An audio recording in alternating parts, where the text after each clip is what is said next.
ડીસામાં પત્નીના અવસાન પાછળ પર્યાવરણનો પ્રેમ પતિએ પત્નીને જીવંત રાખવા 501 વૃક્ષોનું વિતરણ કર્યું. મંત્રી પ્રવીણભાઈ માળીની પ્રેરણાથી સ્વર્ગીય સુડીબેન ગેહલોતની સ્મૃતિને મળ્યો હરિયાળો વળાંક. 501 વૃક્ષોનું વિતરણ. ડીસા તાલુકાના વડલી ફાર્મ ગામે સ્વર્ગીય સુડીબેન વક્તાજી ગેહલોતના સ્મરણાર્થે પરિવાર દ્વારા સમાજને નવી દિશા આપતી અનોખી સેવાકીય પહેલ કરવામાં આવી હતી. વન અને પર્યાવરણ મંત્રી પ્રવીણભાઈ માળીની પ્રેરણાથી સ્વર્ગીય સુડીબેનની સ્મૃતિને હરિયાળી અને સમાજ સેવા સાથે જોડવાનો વિચાર પરિવાર દ્વારા અમલમાં મૂકવામાં આવ્યો હતો. આ પ્રસંગે વક્તાજી ગેહલોત તરફથી શાળાના તમામ બાળકોને તિથિભોજન કરાવવામાં આવ્યું. સાથે જ બાળકોના શિક્ષણમાં ઉપયોગી બને તે માટે દરેક બાળકને પેન અને ચોપડો આપવામાં આવ્યો હતો.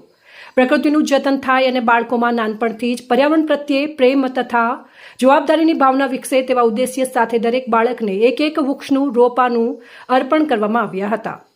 મારી ધર્મપત્નીને જીવંત રાખવા માટે વૃક્ષોનું વિતરણ કરી કાર્ય છે. આપણા અને વન અને પર્યાવરણ વિભાગના મંત્રી શ્રી પ્રવીણભાઈ માળીના પ્રેરણા અમને અવસાન પાછળ આ કરી છે.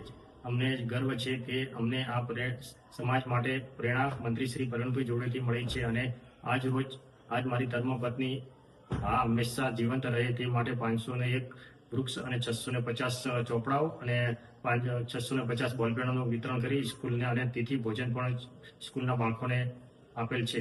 કાર્યક્રમ દરમિયાન કુલ 501 વૃક્ષોના રોપાઓનું વિતરણ કરવામાં આવ્યું હતું. સ્વર્ગીય સુડીબેન આજે ભલે પરિવારની વચ્ચે હયાત નથી, પરંતુ તેમની સ્મૃતિમાં વિતરણ કરાયેલા આ 501 વૃક્ષો આવનારા સમયમાં અનેક લોકો માટે છાયો, શુદ્ધ હવા અને જીવનનો આધાર બનશે. પરિવારે પોતાના દુઃખને સમાજ સેવા, શિક્ષણ અને પર્યાવરણ સંરક્ષણના કાર્યમાં પરિવર્તિત કરીને સમાજ સમક્ષ એક અનોખું અને પ્રેરણાદાયી ઉદાહરણ પૂરું પાડ્યું છે. દુઃખની ઘડીમાં પણ સમાજને સુખ, આશા અને હરિયાળું ભવિષ્ય કેવી રીતે આપી શકાય તેનો જીવંત સંદેશ આ પહેલ દ્વારા કરવામાં આવ્યો છે. મૃત્યુ બાદ થતી પરંપરાગત વિધિઓની સાથે સ્વજનની સ્મૃતિમાં સમાજ અને પ્રકૃતિને ઉપયોગી કાર્ય કરવામાં આવે તો તેની યાદ કાયમ માટે જીવંત રહી શકે છે. વડલી ફાર્મ ગામેથી શરૂ થયેલી આ પહેલ અન્ય પરિવારો અને સમાજ માટે પણ પ્રેરણારૂપ બની જાય છે.